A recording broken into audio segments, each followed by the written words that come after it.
Welcome back to another episode of These Crazy People That Just Eat Me and Can't Stop Talking About It. It's the usual suspects, Justin L. Life Carnivore and Thomas Allen Clark of Meat Mosaic, here to talk about why we're attracted to high-calorie foods. And of course, go ahead.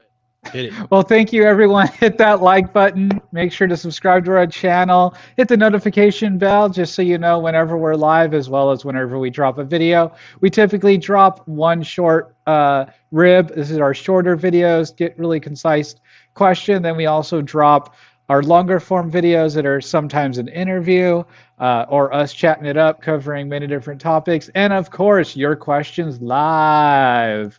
Whenever we are live every Sunday at 5 Pacific Standard Time. Or a little later, depending on conditions. A little later, yeah. Sometimes like that too. So yeah, that's the topic for today.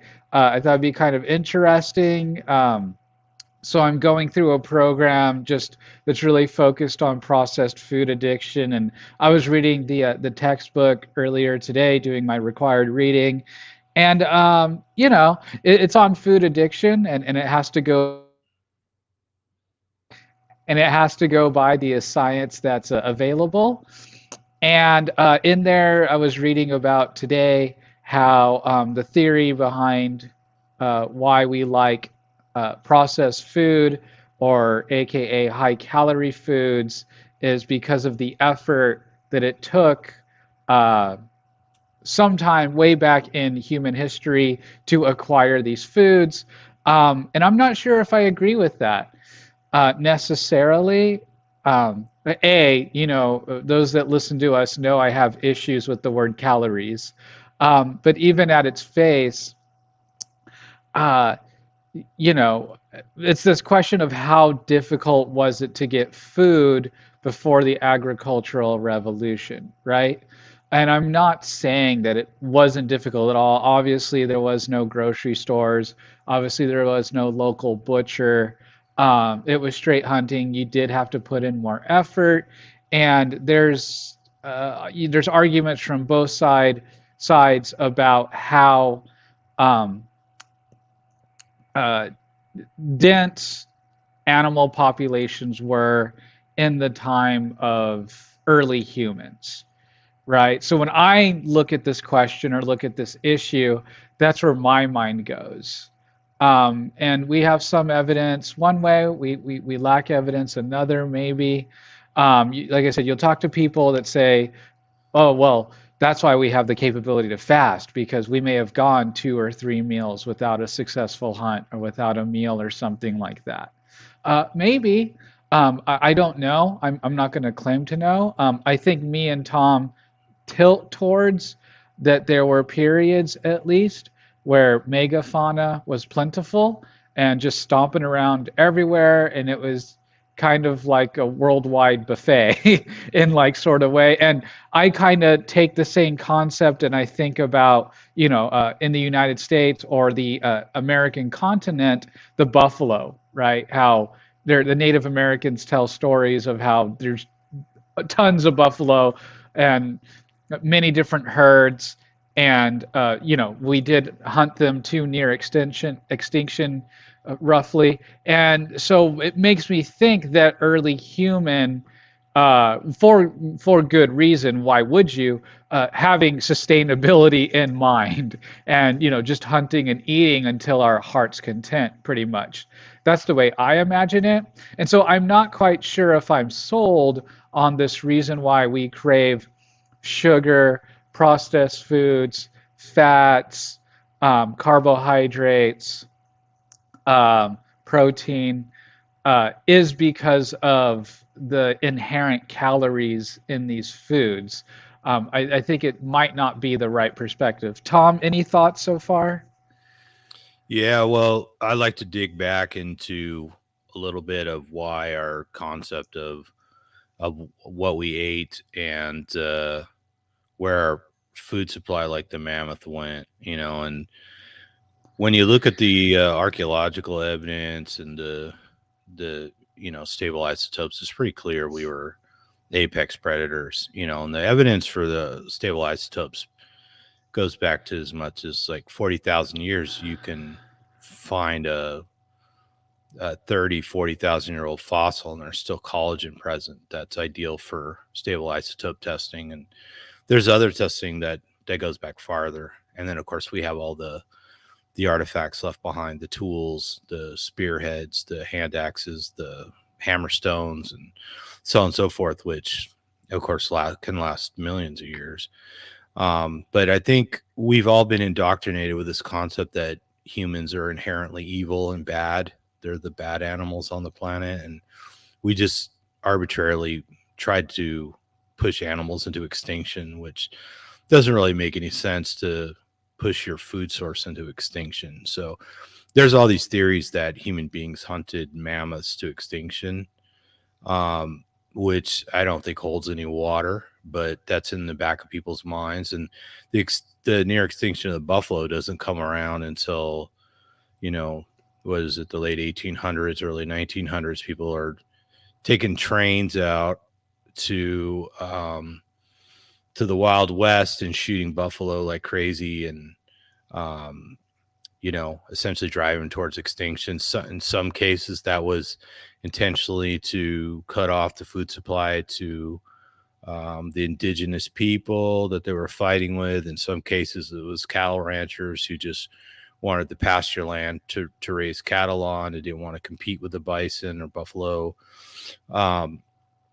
So we have a modern example of that, but in prehistoric times, I think it would have been impossible and it would have been made no sense for early humans, prehistoric humans, to hunt things like mammoths and mastodons to extinction. And I think now we have solid evidence for a climatic event that was responsible for the mammoths being drastically reduced in population and eventually going extinct. So I don't like this idea that humans are all bad and we ruin everything. And a lot of people push this sort of anti-human agenda in these strange ways. And then, less, people who aren't necessarily married to that idea often, think it's plausible, and that's how it gains traction. Not everybody's got some agenda. There are plenty of scientists out there really just trying to follow the evidence, but it would have been near impossible for human populations with just spears to try and eliminate, mammoths. And why would they? They ate them. Because like when you see an actual mammoth trap, it holds like one mammoth at a time. You're not driving an entire herd into a pit. It's usually a pit big enough for one mammoth. And there's bone pile on top of bone pile where we clearly butchered the animals and ate them, right? We just didn't kill them.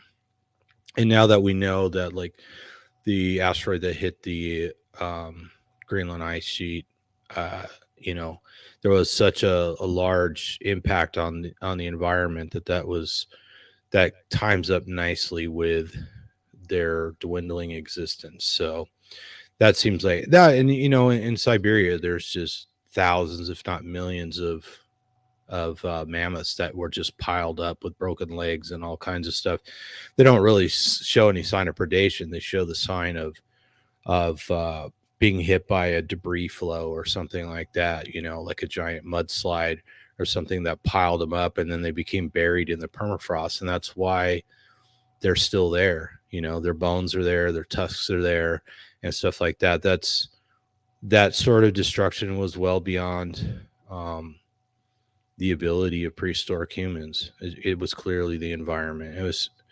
It was clearly a rock fell out of the sky and hit the ground and ejected mass amounts of material into the atmosphere, ejected boulders and stuff like that all over the place. And the earth is, now that we've done the gravitational surveys that show where these craters are, it's quite clear that these sort of impactors had a catastrophic effect on the entire planet.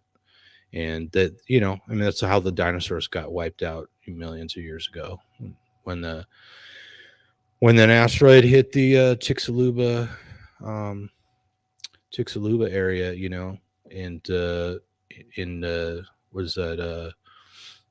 Um, trying to remember. I think it's in Mexico, right?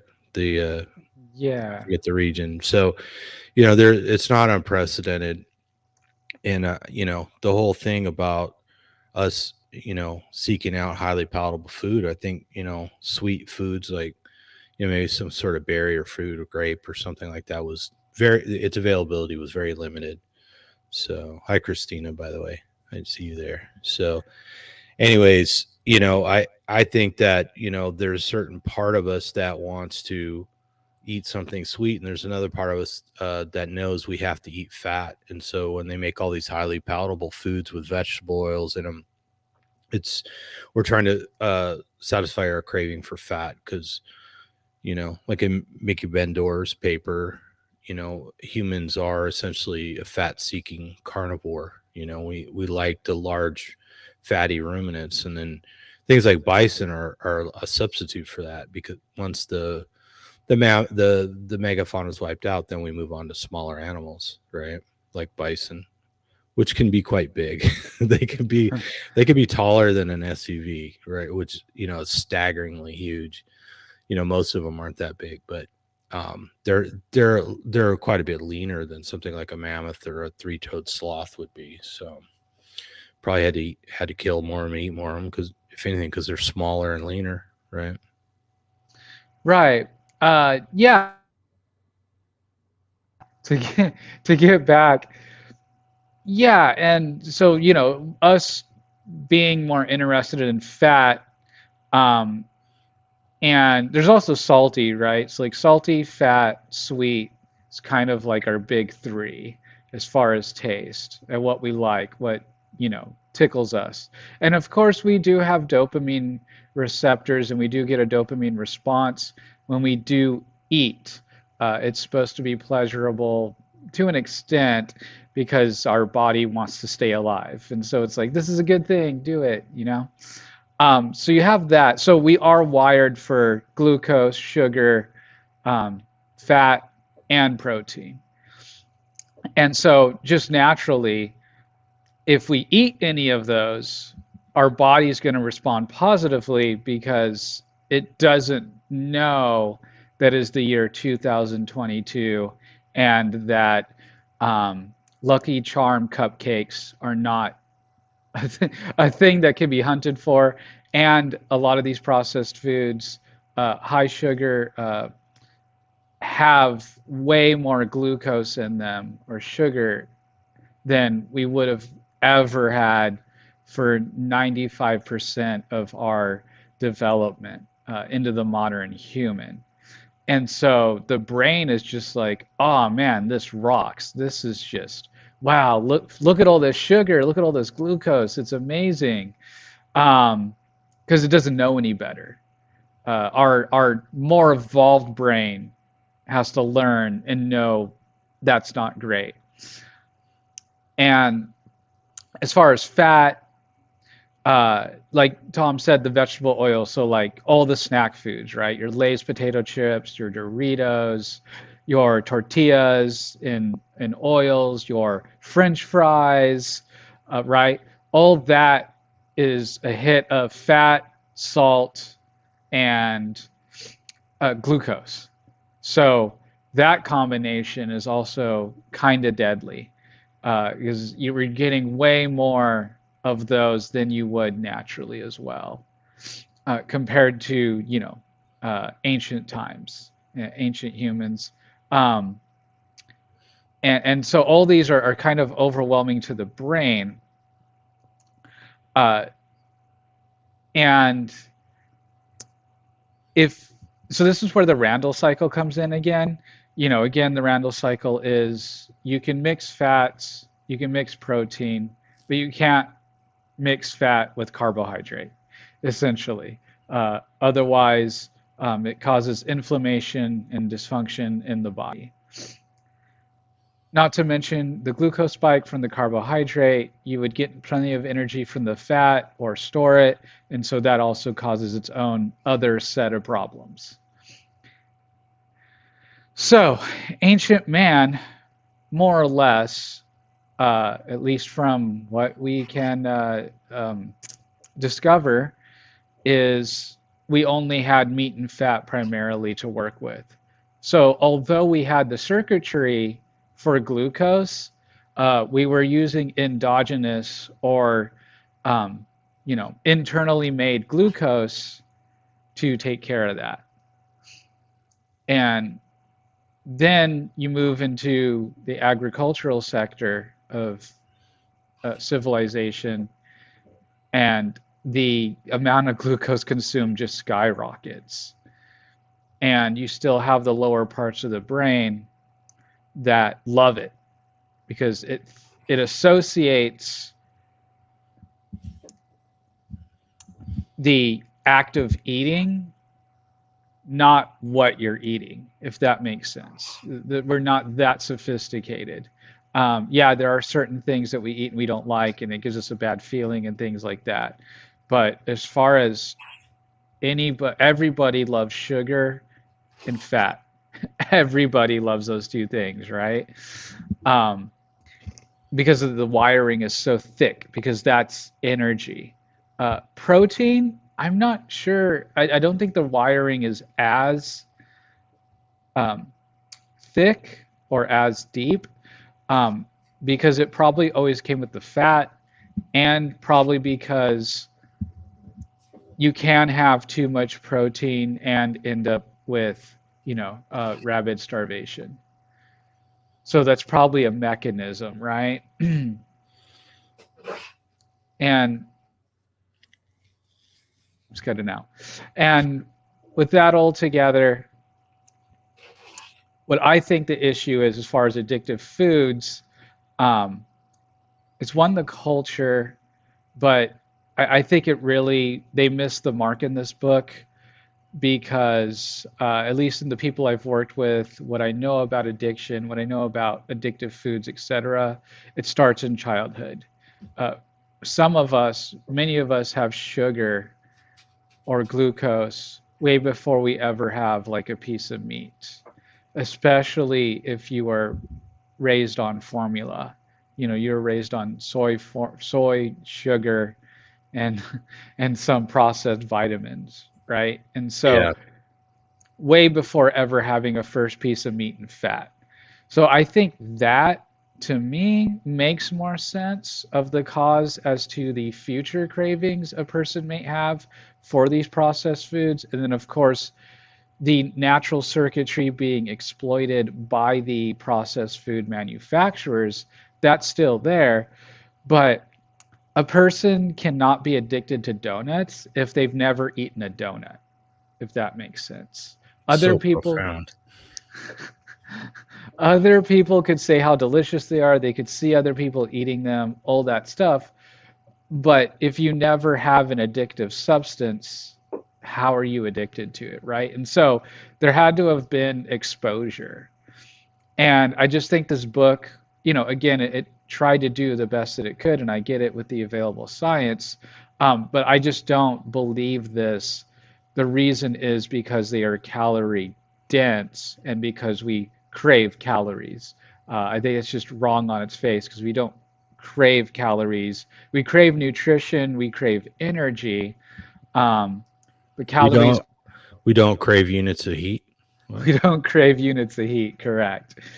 Um, and so our bodies want um, amino acids, they want the fats, it wants to make the ATP, it wants balanced hormones, and it will go at great lengths to get that.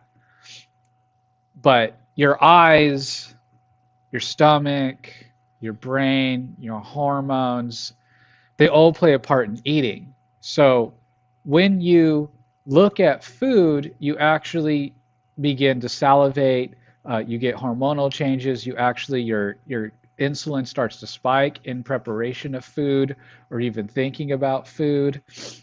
And so you're getting all these hormonal and measurable physiological changes when we are presented with food. Now that's the thing. The problem is though, is that you get those physiological changes regardless of what the food is. I'm sure me and Tom, if you put us, if we tested blood sugar, put us under a spectrometer or MRI, things like that, and was a plate of French fries, even though we know, again, the logic, the higher brain, the newer part of our brain is saying, you don't eat that, we don't eat that, or limit yourself, something to that effect. The biology that's deep rooted within us still thinks it's nutrition. It's like, oh, there's some fat in there, there's some salt. You're gonna, because it's very primal, right? Because it kind of, we didn't have any of this science, so you pretty much only had flavor as a sign of what we were getting, right? Was something that was, I didn't want to say good for us, but delicious to us, satiating to us, hit the right levers in the body, feeling of feeling satisfied. Um, and so, No carbs for you, Christina. and so the plate of French fries is still going to trigger those ancient circuits within us, even though me and Tom, for the most part, aside from 8 yesterday, um, abstain, 98% of the time. And that, I think, is a better explanation versus the calorie model of, oh, we were constantly deprived and constantly in this starvation state. And so any a large amount or any calories that we could get was like golden. Yes, there were tough times, there were lean times. I just don't think that is our biology, though. Is that in that kind of you need, right, a surplus of nutrition to grow your population, right? And so we know even in the modern world of many women losing fertility signaling due to malnutrition, due to binge eating, due to anorexia, et cetera, et cetera. And so, okay, there is a mechanism within the human genome that turns off if conditions are not good enough to produce a healthy child, which we are an extremely difficult species to reproduce because we're so freaking complicated. And so it makes sense that because all the energy, right, it takes to produce a child, that's a lot of investment. And we have a mechanism that says if the conditions aren't right to make this investment, it's much better at this time for the human female to not be able to reproduce at this time because it would be such a waste of time, effort, and energy that if the outcome isn't going to be a mostly functioning, productive human, then there's just no point in it at all. And we need to focus on getting our health back before we can think about reproducing. And so, with that all in mind, and I think animals were way more abundant. I don't think there was this deprivation for huge chunks of our evolution. I just don't see the evidence for that because how could we have flourished? I just don't see it before agriculture, right? We had, and I don't know if there's population that we can see how far back, how big. Obviously, the population now is as big as it is, and there are several reasons for that, modern technology, modern medicine, the access to more quote unquote food and full bellies than we've ever been able to have. Not necessarily nutrition, but we're seeing the shadow side or the dark side of just having full bellies without the nutrition, right?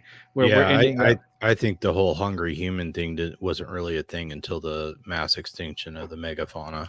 So, and then that was, say 12 to 14,000 years ago, not that long ago, compared to the long evolution of the human species.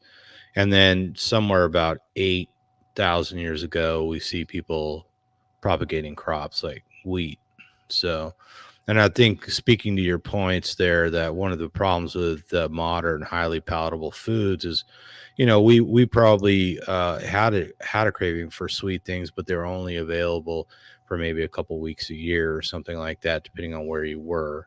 And then you turn around and you make a modern food with vegetable oils and carbohydrates in it, and we tend to overeat it because they're lacking in nutrients, because none of that has the sort of nutrient density that meat has, and plant fats and plant proteins are completely inferior to animal based ones. And then you add to that, we didn't evolve to eat the high level carbohydrates, and of course everybody's blood sugar is going up and down, which we start losing energy and get hangry, then we would start trying to eat again, right?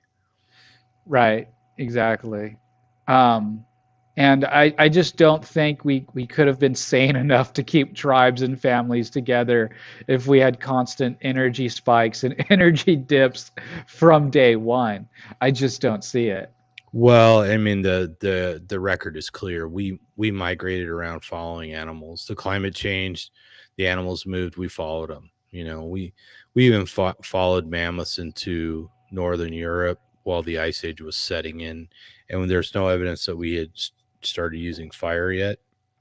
So you can imagine the effort it takes to pack up and start following the mammoths up into the northern territories where it's getting colder and colder. We must have wanted that meat pretty bad.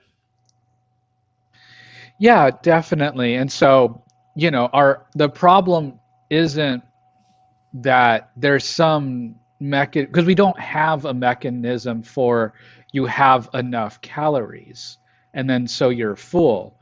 That actually doesn't exist. What we do have is mechanism, obviously the stomach stretching, obviously, carbohydrates and stuff do provide temporary satiety. Fats are more satiating than carbohydrates. Uh, a lean protein is not particularly satiating. Uh, you can get kind of full on it. Well, it's really hard because, you I think that know, depends on the person, to be honest with you. that's really interesting. Um, well, firstly, there's like near no protein alone, something like chicken thighs, right? I Well, think if you, well, maybe not chicken thigh, chicken breasts, I mean. So yeah. it's like, let's say you had a 5 pound plate of chicken breasts, right? Now, do we stop eating the chicken breasts because we're satiated from the protein, or is it because we're just kind of tired of it? Yeah, well, and I mean that probably comes down to the ratio that you're eating at that time, right? Because if you eat something a little bit fattier, it's still you could s- you could probably eat more if you had a combination. But like me personally, I can only eat so much fat at one time. My appetite's gone, right? Right, And consequently, I won't eat enough protein if I eat too much fat. correct. And there's I actually read about, I don't think it's leptin, but there is a molecule or hormone Grow. that, no, I swear it starts with an L, um, that does activate when fat is reached certain thresholds, and apparently there is variations in thresholds of fat among different peoples, which I thought was really interesting. I read that in Fat Chance earlier this week, Mm, if you've read that one yet or have a before. while back. Yeah, that's Yeah. that was the one by Lustig, Dr. Lustig, Celeste. right? Yeah. So I've been reading that recently as well, and yeah, so I thought that was really interesting. They thought that was going to be the cure to the whole overeating thing, that they were Mhm. going to be able to manufacture a drug that mimics this molecule that would shut off people's, well, that would make people feel satiated without having to overeat essentially. Fell through, didn't work. They did manufacture a drug that apparently works on people that don't produce it naturally, and so they actually never become satiated, which I thought was really fascinating. Hmm. But thus far, well, the book was written like in 2010, 13, I think. Um, and so then when the book was written, they'd only found, I want to say 13 or 14 people in the entire world that had that condition. So extremely, extremely rare for Hmm. that to be the reason why a person overeats. So I thought that was all very fascinating. So the first little theory there just doesn't check out. It might count if you're healthy, that lever, but if you're unhealthy, it seems to not matter as much. Even if you were to take a shot of it, it's very temporary effects. Right. So yeah, and we've talked about previously that when you wind up in a situation where you're eating fat and carbohydrates together, then eventually you trigger the Randall cycle, right? And then that sort of explains some of the modern obesity slash metabolic syndrome that we're seeing, right? Because you're eating these highly palatable foods, you're probably overeating them because you're undernourished, and then a lot of that intake is shunted into storage and becomes adipose tissue, right, or body fat. So, and including visceral fat, which affects the organs more so than subcutaneous fat on the outside of your body. So I did look up how many calories in a pound of chicken breast, and it's 499 calories in a pound. So this is not much. Right, exactly. So, as I said, if you were to put 5 pounds, I know you, Tom, you're eating close to 4 to 6,000 calories. Um, Even though it would be chicken breast, 5 pounds of it, and even if you ate the entire 5 pounds, you would still only be just half or slightly about half your calories for the day. Correct? And of course, this is something that wouldn't happen naturally because who's just going to eat the dry chicken breast and not the rest of the bird? But I see where you're going with that.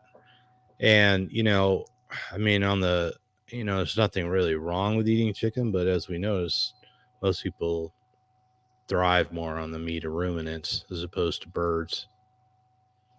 Right. And so the calorie theorists would say that, 5 pounds and you're still hungry, like that doesn't make sense to them, right? Are we trying to create a challenge where somebody tries to eat 5 pounds of chicken breast in one I sitting? guess so. Maybe we are. Um, and I'm saying that no, the reason is that we do not have, or if we do have, it's not that strong of a satiety mechanism for protein. Are we talking with or without the skin? Without, we're going dry, baby. Raw dogging it. Well, as people out there probably know, the only way to probably do that is, without adding some fat to it or some really yummy sauces, you're going to have to throw that in a blender and drink it. I'm not The saying I'm wrong. 5 pound blender chicken challenge. There you I wonder go. how much volume that takes up. How big of a blender do we need? We just put like a whole chicken in.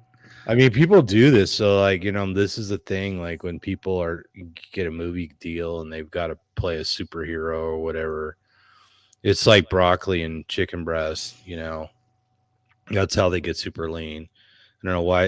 And the thing is, they eat the broccoli to fill up more, but people talk about how grueling it is to try and eat, that much chicken breast a day because it's dry. And of course, modern commercial chickens are nothing like wild fowl either, right?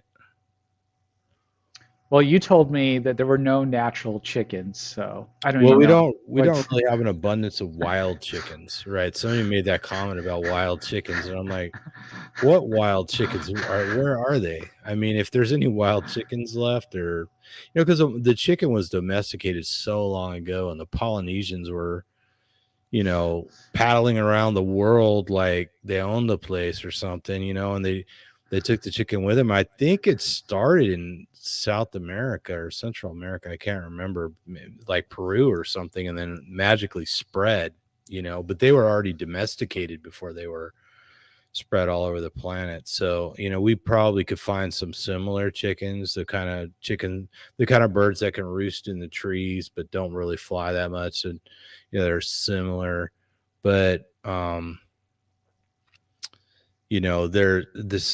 I forget what video that was. Somebody's talking about, oh, we're seeing real, wild chickens. I'm like, wild chickens?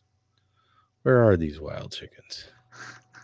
So Now, what would be extremely hard to do, though, would be eating 5 pounds of chicken eggs, even though the calories are much smaller in uh, chicken are they? eggs. I believe so. In a Hmm. pound, I'd have to look it up again. I suppose one way to eat 5 pounds of chicken breast would be to put some raw egg in there. There you go. I think by the time you get here for your vacay, we're gonna invent the Justin chicken slurry. Well, maybe we'll have to have a contest to see who can gulp down the most chicken breast. There you go. Our challenges are going from the most pleasurable things we can eat to what abominations we can stomach, which is typically how these things go. But eating 5 pounds of chicken eggs would be, even though it'd be easier, like you don't have to chew it, it's not dry, all that, you could probably just gulp them down, right? 5 pounds of chicken egg, maybe a little Well, bit of there you go. water in there. You're gulping down something that's got a nice ratio of fat to protein, but it's almost entirely flavorless. I mean, egg whites are the more flavorless than freaking water. Anybody who's had to gulp them down knows what I'm talking about. So, on that, I'd lean towards the chicken because at least it's got some flavor to it. I mean, egg yolk has a little bit of flavor too, but not much. Well, I just mean like theoretically eating the 5 pounds of chicken eggs would be easier because you could just gulp them down. You don't have to chew. There's no, you could probably be really interesting, but you could probably do it quick enough before your stomach knows what the hell's happening. And it's probably just processing through really quick because there's not a whole lot to break down. Now I am talking about doing it raw. And obviously you're not going to eat a bunch of raw chicken. So I understand that. Eating 5 pounds of cooked eggs, that might be equally more difficult, but there'd be How about more 5 pounds of flavor. scrambled eggs? 5 pounds of scrambled eggs. I want to say I could do it, but the thing is with eggs, with scrambled eggs with me, is that I don't like it when they get cold. I feel like eggs You are better eat best when they're fast. hot. Right, right. I mean, like I've been at some events or when you go to like a breakfast buffet and they have the tray of eggs. You know what I mean? Like Yeah, that's probably about 5 pound of eggs is like a this is the tray of kind of thing that eggs. keeps you up at night, right? It is definitely. And so like I'll grab one, but like the texture's all weird because it's kind of like this weird egg lasagna. Does anybody make scrambled eggs and put nothing else in them? That's the other question. And I don't mean pancake batter, but I mean butter or something, I mean, because in some restaurants they do put pancake batter in the scrambled eggs. That's why What? They put pancake batter in the scrambled egg? Where? yeah, I think IHOP, Waffle House, places like Like that. even if you just order scrambled eggs, Their there's standard pancake? scrambled egg has pancake batter in it. No. I Yeah, don't believe we could you. we could check those. I mean, I'm not stating it as clear fact. I do We'll want look to touch this on what up. Christina said. She said that Carnivore Christina said that free range chickens don't survive in my area; they get eaten. Yeah, that's another thing. I mean, I think domesticated chickens are so far away from wild birds that they came from, that like you'd be hard pressed to find a close relative living in the wild. And at least in North America, coyotes live everywhere. They're in every freaking state, So good luck. And raccoons, there's raccoons everywhere. Anybody, you have some firsthand knowledge, right? Oh Of yeah, two of raccoons. my chickens got eaten. See, 2 ounces per egg, 40 eggs for 5 pounds. IHOP puts pancake batter in their omelet. In their omelet. Maybe not their scrambled egg, but just their omelet. Thanks, Raymond Neff.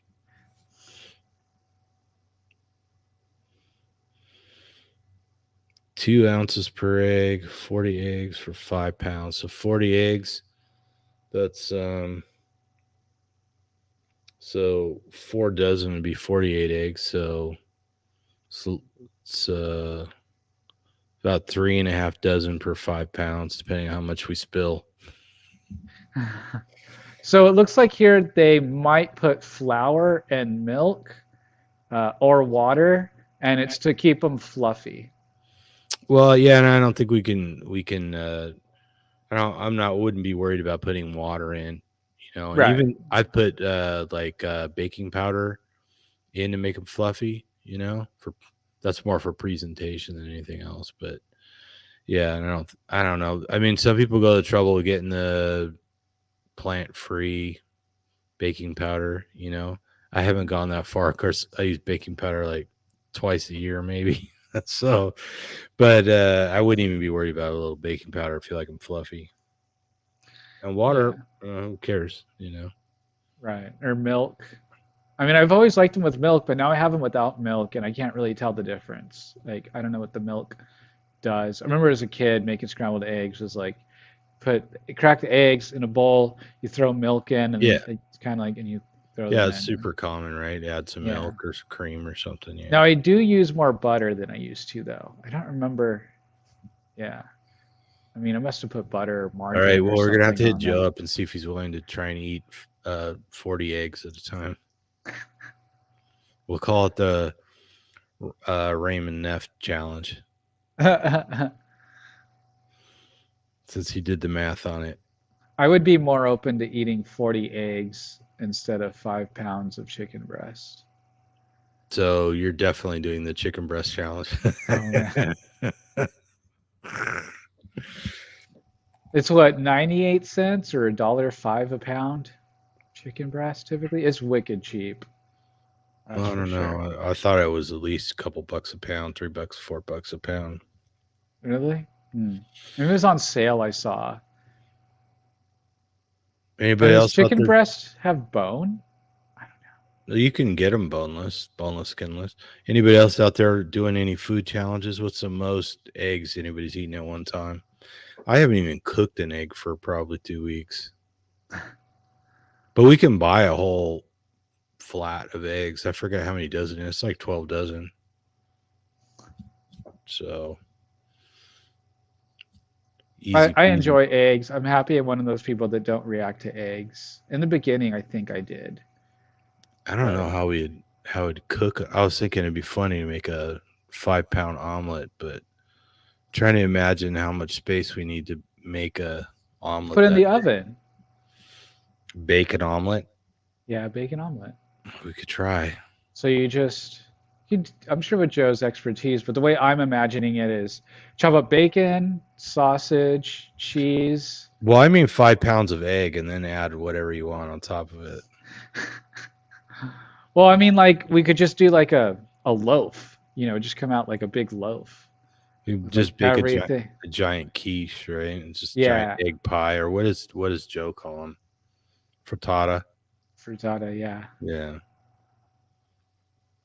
Butter in there, You might bacon, as well- sausage, cheese, salt. chipotle sauce. On your side, fine. No black pepper on my side. No, side. You got to eat your own, dude. My own 5-pound. Oh, that's right. Is that the challenge? Dude, yeah, maybe some extra egg would help with that memory. Maybe. So what else do you have to say about highly palatable foods? Craving. Um, just in the work that I do, I notice that cravings are highly linked to emotional states. And if people can get themselves to recognize their states of emotions, recognize their emotions, recognize when they're stressed, when they're frustrated, when they're sad, when they're lonely, when they're overstimulated, even. A lot of people don't know, and that's me. The times I get myself in trouble or I'm going to do something off the chain is I'm overstimulated, not understimulated. Sheared. Uh, Baked egg, also called sheared. I did not know that. Shirred. Thanks again, Raymond. I want to be fancy and have eggs Benedict, but I'm not sure if I would like them.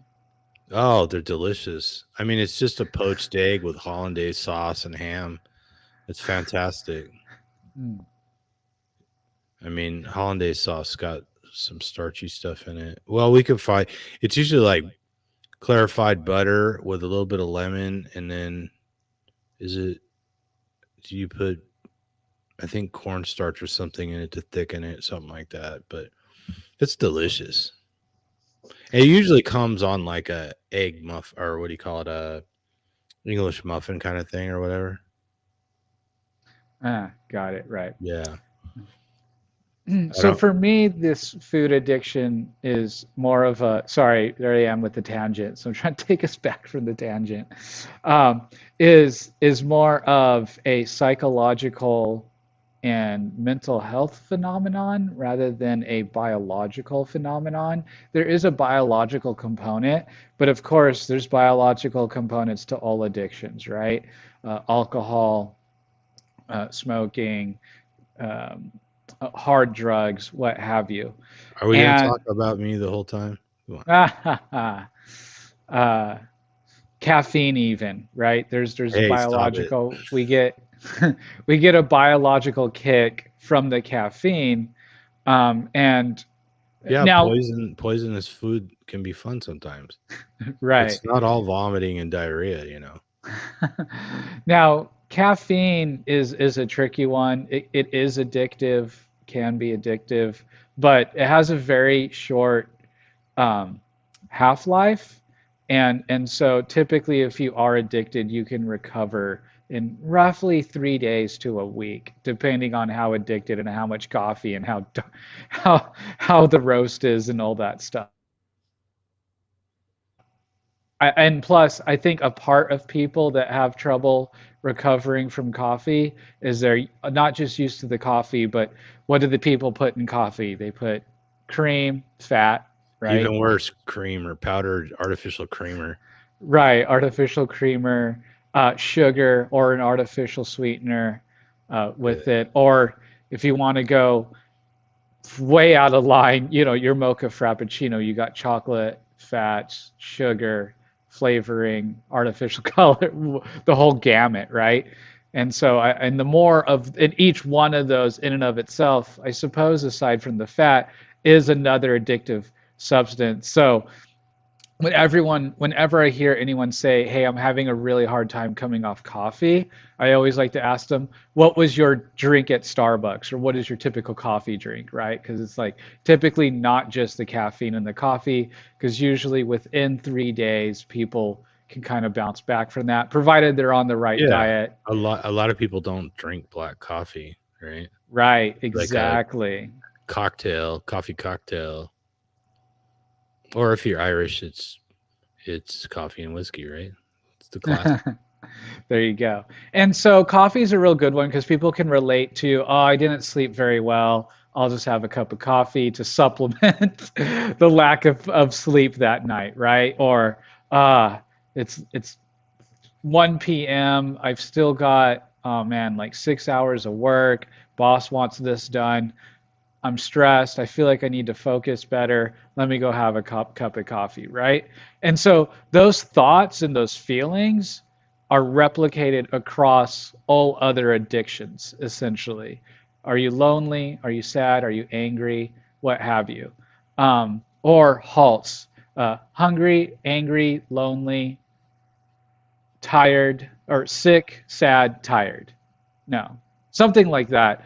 I learned in school, right? Your halts: hungry, angry, lonely, tired, sick, and sad. I think is it, or is halts. I think something about sex or horny was also in there from my professor. I But I think we get the point. yeah, uh, and they're called halts because before you engage in a behavior, if you're feeling or in a state of one of those states of being, you're supposed to halt, do some deep breathing, um, call a friend, maybe do a relaxation technique, in order to not engage in behavior that would be a form of unhealthy or a poor behavior relief or a poor coping skill, um, when you're in those feeling states. And so the same is with food addiction. If you can get people to slow down, feel their feelings, sit with their feelings, sit with stress, know that it will pass.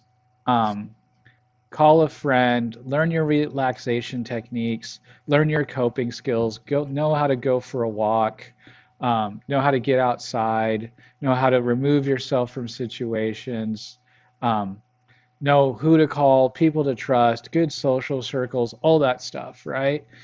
When people are able to develop that in their life, the addictions go away, because they learn how to manage their feeling states and their mental states. And when they're able to do that, they're no longer having to rely on these substances, in this case, processed food, in order to feel normal or to move through it or to bypass what they're feeling What because it's about people who eat uncomfortable. when they're happy? What are they supposed to do? Well, it depends on the type of happy. Like, are we talking overstimulated, or are we talking just general? Because happiness is a fleeting emotion, and happiness does have negative. I think it's more negative than we give it credit for. A lot of people say, "Oh, what do you want in life? To be happy, right?" But happy is fleeting. Happy is a dopamine rush. What we actually mean is we want life to feel meaningful and content and peaceful, typically. And I think when people are having those true emotions of a feeling of dynamic meaning, um, it's peaceful contentment. I believe that they crave Way to harsh my happiness. because happy can run us into trouble, right? So celebrations, right? Birthdays, The best kind of Christmas, trouble. birthdays, Christmas, those are happy occasions, right? And what is the crowning jewel of each of those occasions? Maybe not so much Christmas, but birthdays for sure. It's birthday cake, birthday cupcakes, what have you. There's entire industry sprung up around this, correct? Hallmark And cards. and there is no birthday mousse, right? Like just huge mousse, on the table for your birthday. I mean, how amazing Oh, would that I be? thought we were gonna ride them. I was thinking Oh, that'd be sweet. Rolling through the forest in Minnesota on a moose. That would be sweet. have people ever ridden moose? Was there a tribe of people that? I'm sure people have done it. I know there's people that rode bears. I think that's really fucking cool to ride a bear. I saw a guy riding a longhorn. I think the longhorns kind of dig it. They're like crazy mellow. But moose, I don't know. It'd be cool. A moose or an elk. I think I'm a little less afraid of moose than elk, but that would be a sweet ride. They're so tall, Right. That'd be well. You first, Tom. they go wherever they want. Did you see that video of the moose jumping off the cliff? Yeah. Like, what the hell is that I wouldn't want to do, but yeah, that moose took a plunge off that cliff like 100 feet in the air, just jumped in the water and started swimming away. I was like, wow, that's an animal. Moose don't get enough respect. they're terrifying. They're gigantic, and they have antlers. I had a geology teacher one time, and he said his first gig was in like Alaska or something, and he got there and it was basically a low paying internship, and he's all excited to get the job, but he realized how expensive food was right there. And he's talked to his boss. He's like, what do I do? He's like, well, here's my rifle, just go bag a moose, because you could eat for days on that thing. He's like, what? I've never touched a gun before. It's like, well, it's time to learn, son. He said he ate really well. So yeah, there you go. Good old moose. We need more mooses. I mean, do they weigh a ton? You think they weigh a ton and a half? The big ones probably do easy. I mean, a really big horse can. I mean, they look like giant horses with antlers, and long legs. So I don't know how much, but I'm sure like a bull moose has got to get well over 1,000 pounds. One more crazy fact we got to look up. Okay. Yeah. So I just think that, like I said, it's about treating the psychological and mental states, because you're always going to be tempted. Temptation is always going to be there. I'm tempted, and sometimes you might give in. Now I know there's people that are absolute.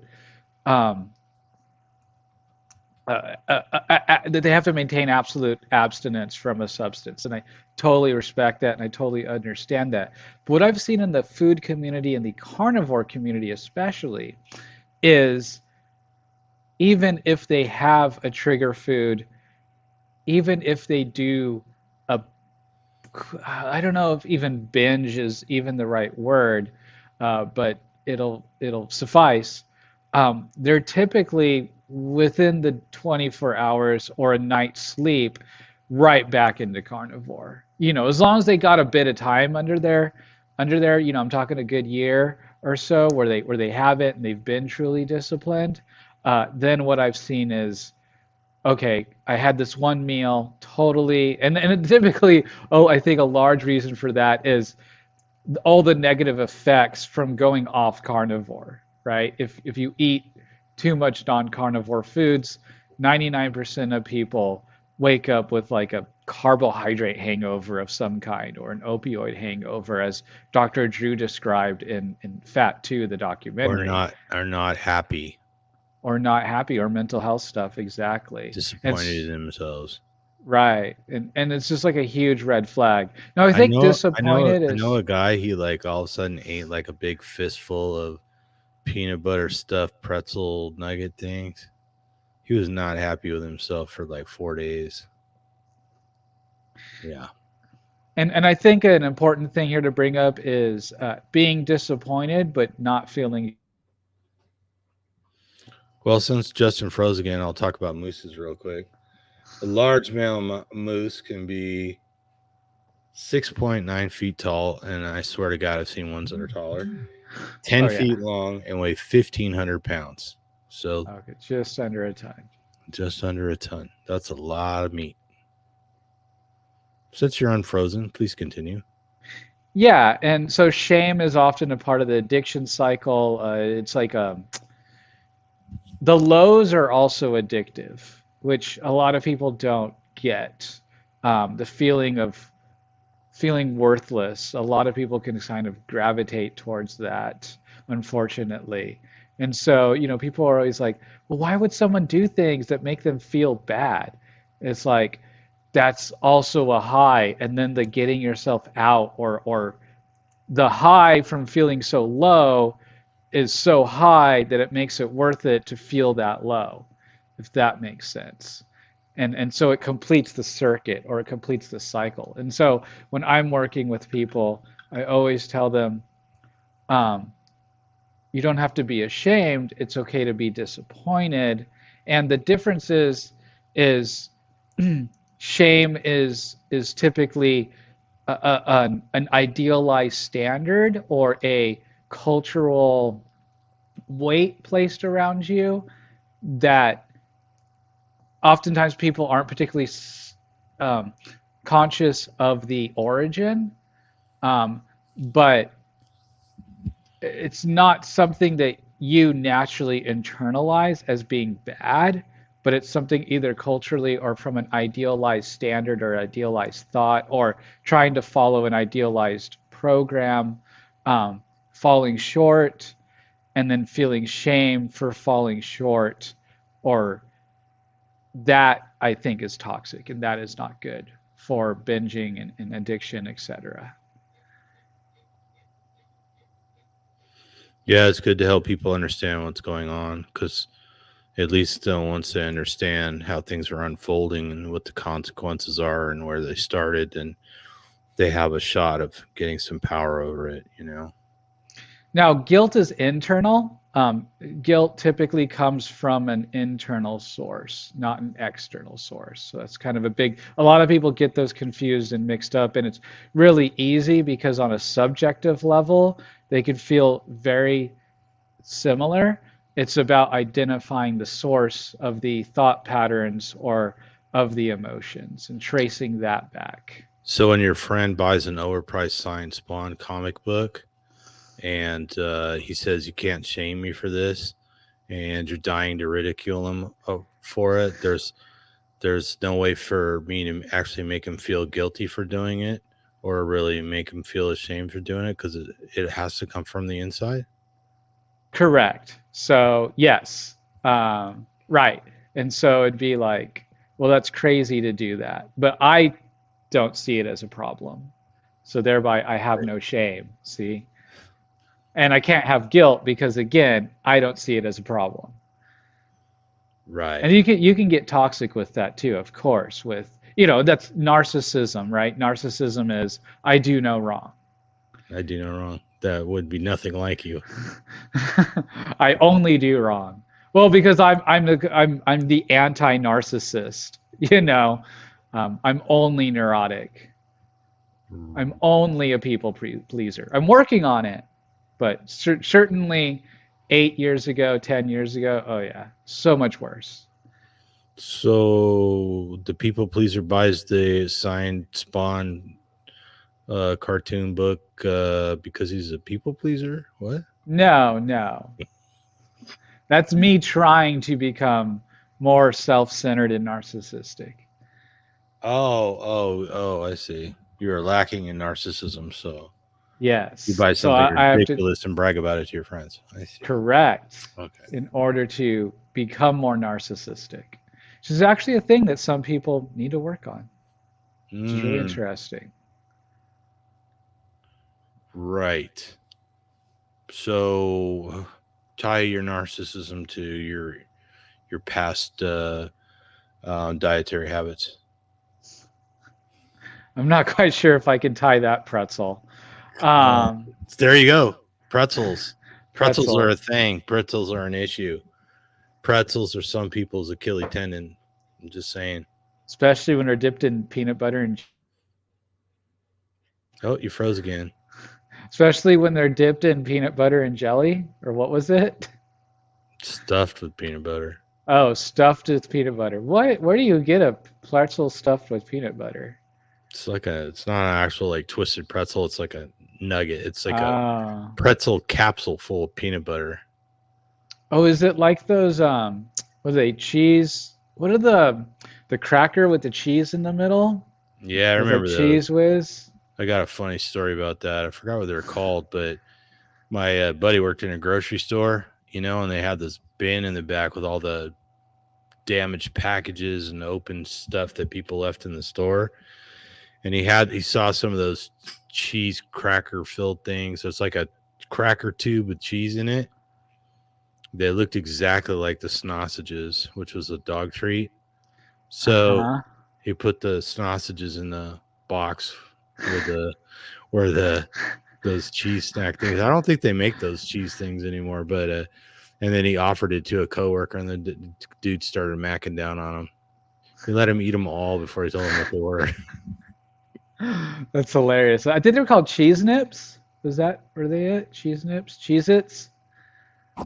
The Cheez It's the little cheese cracker, square cheese cracker. Okay, I Yeah, hated those. Those tasted terrible. Hated Cheez Its. how dare you? It was awful. Yeah, one time I was fasting, my girlfriend got in bed with a giant Costco-sized box of cheeses and started macking it on it in front of me. Cheese puffs are good though. I remember those. Those are great. Cheetos. Cheetos were amazing. So bad for you. Okay, so instead of a plate of French fries, you put a plate of Cheetos in front of me, and my biology is going to be going off the hook.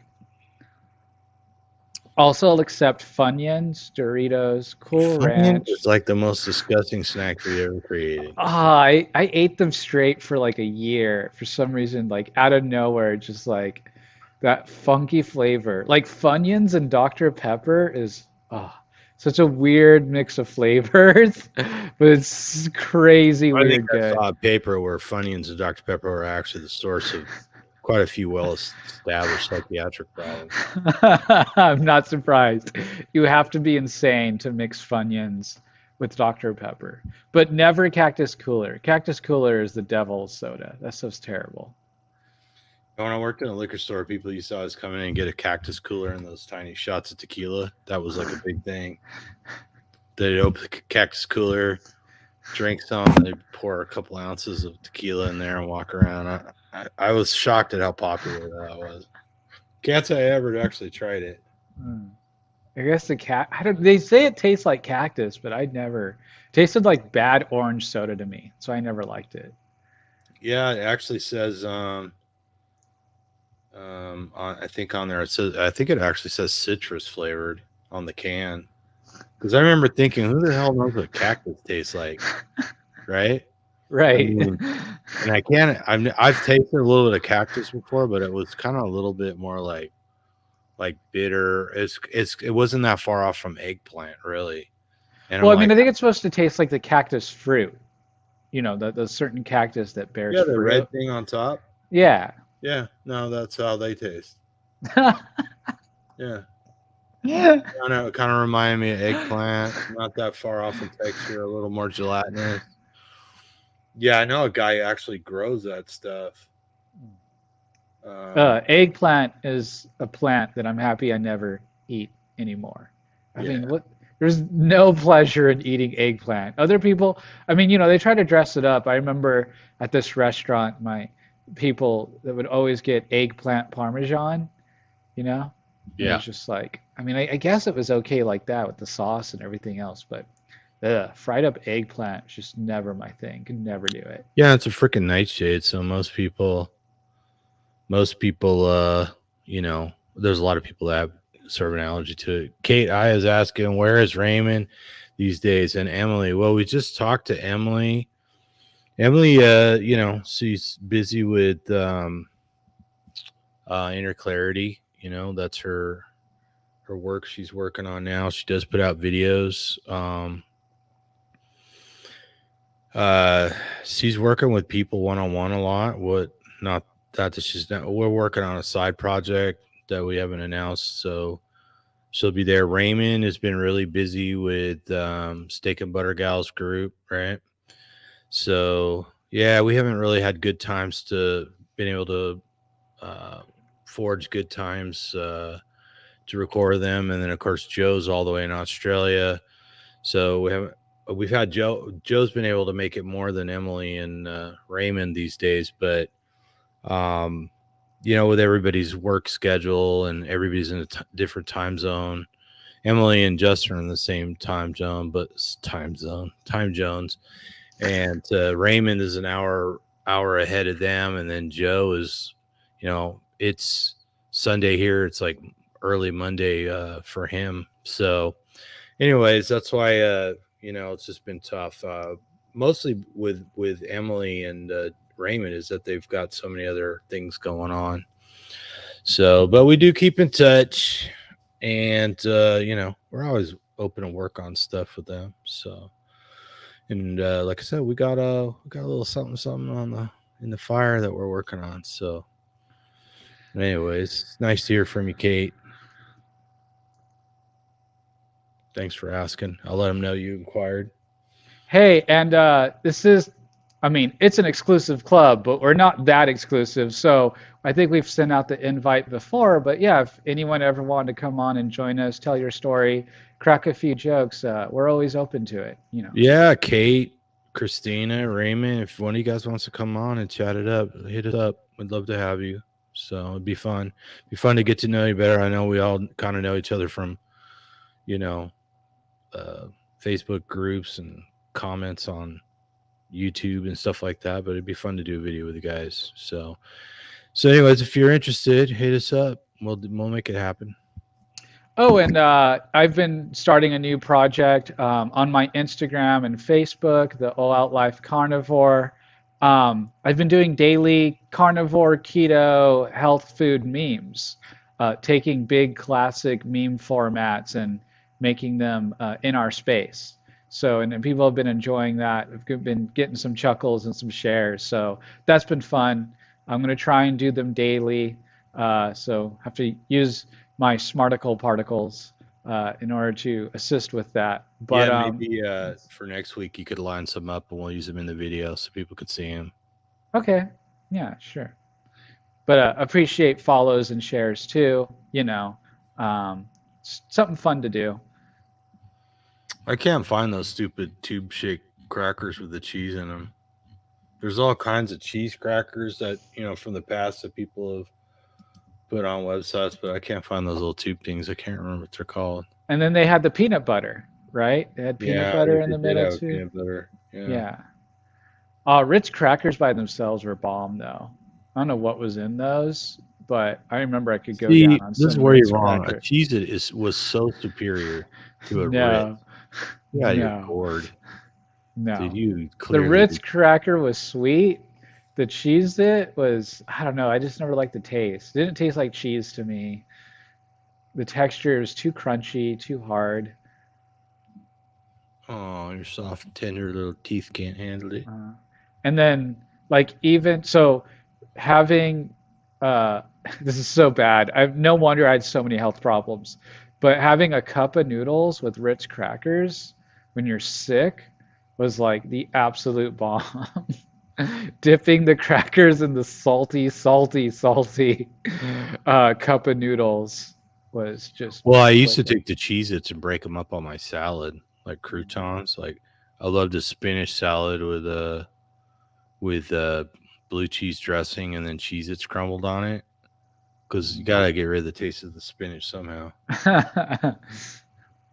You just throw on dressing? What was your dressing of choice, Tom? Blue cheese, baby. Oh, really? I Yeah. was a typical Thousand Island ranch occasionally, but I really enjoyed Thousand Island. Well, back in my keto days, I made a lot of ranch. So something sisters had a good recipe for ranch. It was kind of theoretically it was invented in Iowa somewhere, and they're very proud of it. So was it Keto Sisters? Maybe I don't know. They had a recipe on there that it's easy, but it's basically just oil and like onion powder and garlic and pepper or something. It's not really all that complicated, but it actually tastes pretty good when you make it yourself. Yeah, speaking of food addictions, telling people about all these addictive. Yeah, if you want to get more vegetable oil in your diet so you feel like shit, then make yourself some ranch dressing. Yes, we both have. Um, I recently had it 2 months ago, about a month and a half ago, something like that. Um, I seem to, so for me, it basically just turned into a sinus infection. At first, the first day I had a fever of like 101.8 or something. It was relatively high. The first day, I did get the fever down within about 24 hours. Um, I had a little bit of digestive distress, exhaustion. That was the primary thing with me was just exhaustion. I was sleeping like an extra couple hours a day that first week for sure, and that carried on for about 2 weeks, and then a typical sinus infection symptoms. Um, uh, swelling in the sinus area, mucus, cough, serious cough that was really annoying. All the whole nine, sore throat, sore sinuses, all that stuff. I never lost, at least fully, my sense of taste or smell. I know that's super common with the modern pestilence. Um, but I didn't experience that myself, not necessarily. And I kept it carnivore. I 100% carnivore. Actually, what the thing that I kept craving and the thing that tasted the best, for some reason, were baconators from Wendy's. I think that week I ate like 6 or more baconators that week. I think I went 3 times that week I was sick. I think one part was because I was too tired to cook. And Well, while Justin rattles on, everybody else who wants to comment on their COVID experience, go ahead and post it there in the comments. modern pestilence, you're going to Modern upset pestilence. those that shall not be named. The algorithm's going to 86 us. I didn't really change anything as far as diet. I didn't do any soup. I didn't do any bone broth. I mean, within the first week, I was back to working out. I want to say about there. At least I got in a couple. I was back to work within a week. That I know for sure. I worked from home. My work's not terribly too intensive, so take that for what it's worth. I mean, not like I'm a construction worker or something like that. But yeah, exhaustion was the main thing. I'm 5'7" and weigh 140 pounds, so no reason to be on a construction site. But yeah, no big symptoms. I was anticipating getting it. It was an annoying time. I had friends over. It totally ruined my vacation. That's neither here nor there. I had no issues recovering. I didn't expect to have any issues recovering, despite having a pediatric history of asthma, never had any breathing problems, nothing like that. Like I said, for me, it felt like a sinus infection with the fever and more exhaustion. That was the long and short of it for me. To get rid of all the mucus, to get rid of the cough, that did take me what felt like forever, 3, maybe even close to a month. And Tom's laughing because Tom remembers me talking to him and just hacking. It looked like it was never gonna go away. See, Kate's a 48-year-old truck mechanic. She's 5'4" and 65 kilograms. So she's like 130 pounds, something 140 pounds. So there you go. Yeah. So there, Justin. How dare you? But yeah, I had the modern pestilence for Christmas. It was delightful. It was a great way to get out of forced family functions. I'll give it that. I basically had a really sore throat. I couldn't swallow for 3 days, and had a bit of a fever a couple nights. Did a lot of hallucinating. It's amazing where you go when you're dehydrated and have a fever. But yeah, mine was basically a sore throat, miserable sore throat. And then I kind of like had it seemed like I had like sinus allergies for like 3 months afterward. Like everything was making me sneeze and stuff. But then one day it went away. So I was pretty sick. But like I was watching, what we were saying in another video, our watches kind of monitor our O2 saturation while we're sleeping. So that's us keeping an eye on that. And it also tells you your temperature range and like how much it's varied. And of course it tells you your heart rate and everything like that. So by the time I actually got an appointment to talk to my doctor over video, like I was over it. He sent a bunch of drugs and stuff in case this and that. And really the only concern was my swollen throat. It was the worst sore throat of my life, I'm pretty sure. I never hallucinated on a sore throat before, so I'm gonna say that kind of put it over the top. But I didn't die. Doesn't seem to be any lasting damage. So So I did drop a few lbs, and it was interesting because we were looking over how much energy we use, and Justin and I were looking at charts in one of the videos, and I was like, oh yeah, look here, I was only burning like 3,500 calories a day, you know. He's like, yeah, wasn't that when you were sick in bed with a modern pestilence? So like, oh yeah, there was. So now I know, lying in bed trying to watch TV, I could still burn 3,500 calories. That's more than I burn in a day, an active day. Just crazy funny.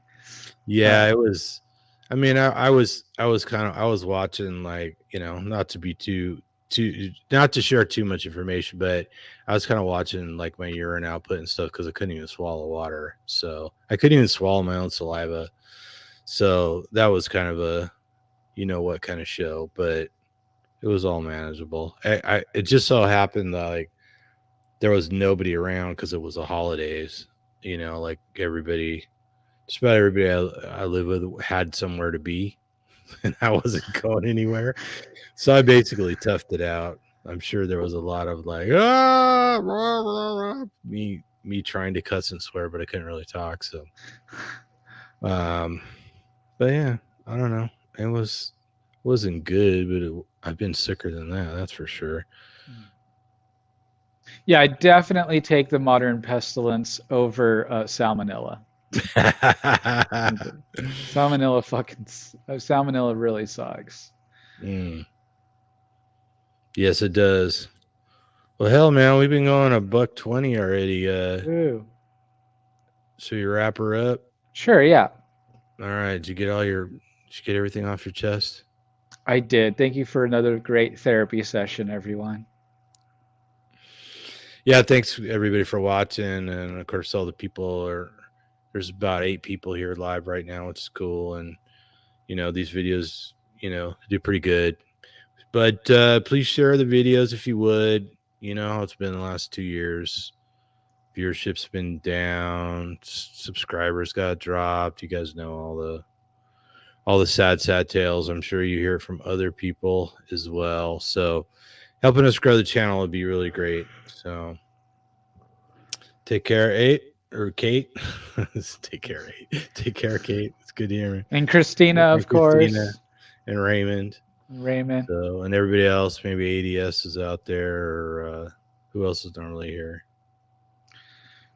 We've had a few flybys. I can't remember names, but Christina and Kate and ADS is usually staples. So, but we appreciate any and all support, of course. Yep. Yeah, and let us know. Let us know what you want to talk about, and think about coming on and having some fun. Yeah. So, until next time, eat some meat. Feel better. And whatever you do, don't fall down the processed food hole. Bye-bye.